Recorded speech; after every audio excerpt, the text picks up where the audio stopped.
Today, we're diving into something called the compounding mindset. We're going to break down how you can shift your thinking from just, saving money to building some real long-term wealth. All right, let's start with a big question. It sounds kind of crazy, right? You're doing the responsible thing, putting money away. So how on earth could you be getting poorer? Well, the answer might actually shock you. So here it is, the hard truth. Even if that number in your savings account is ticking up, what that money can actually buy you, its real-world power, is probably shrinking. And there's this powerful, almost invisible force to blame. And that brings us to what we can call the inflation treadmill. Yeah, it's exactly what it sounds like. It's this thing that makes just saving a strategy for falling behind, not for getting ahead. Okay, this chart right here just lays it all out perfectly. See that little bar on the left? That's the tiny bit of interest you might get from a regular savings account. Now look at that huge bar right next to it. That's inflation. It's not even a fair fight. Inflation is winning this race year after year, which means your hard-earned money buys less and less. It feels like you're running on a treadmill, putting in the effort, but you're actually going backwards. So, this is the big aha moment. The goal has to change. It's not just about saving money anymore. The real game, the real objective, is to make your money grow faster than inflation. That's the only way your wealth and your buying power actually go up over time. And, to hit that goal, it takes more than just a new plan. It actually takes a whole new mindset. The source material we're looking at argues that you've got to evolve from being just a saver into what it calls an asset accumulator. This slide shows the difference so clearly. Over on the left, you've got the saver mindset. It's all about fear, playing defense, trying to just hold on to what you have. But then, on the right, that's the accumulator mindset. This is all about growth. It's about actively looking to own things, productive assets that will generate more value for you over the long haul. It's the difference between locking your money in a closet versus putting it out there to work for you. So the big question is, how does an accumulator do that? How do they get that growth? Well, they use what is probably the most powerful force in all of finance, the engine of growth we call compounding. And all compounding really is, when you boil it down, is your money making money. The earnings you get from your investments, they get reinvested. And then those earnings start making their own earnings. You see, it creates this incredible positive feedback loop of growth.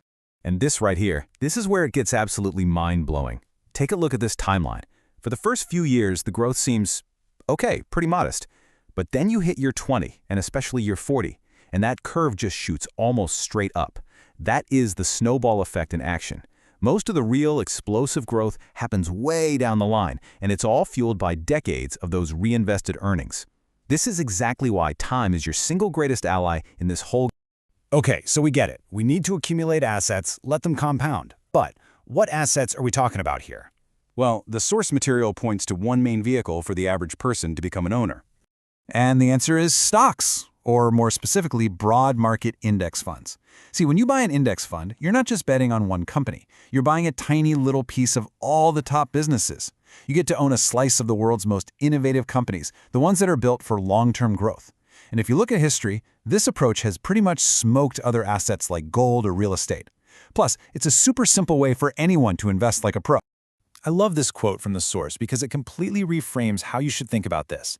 When you buy a broad market index, you're not just gambling on the stock market. You are literally becoming an owner, an equal partner with some of the smartest business leaders on the planet. You get to share directly in their success.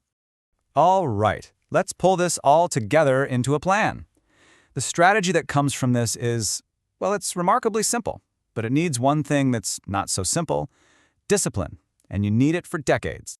The whole plan really just boils down to these 4 steps. First, the big one. Shift your mindset. Stop thinking like a saver, start thinking like an owner, an asset accumulator. Second, put it on autopilot. Set up automatic monthly contributions so you don't even have to think about it.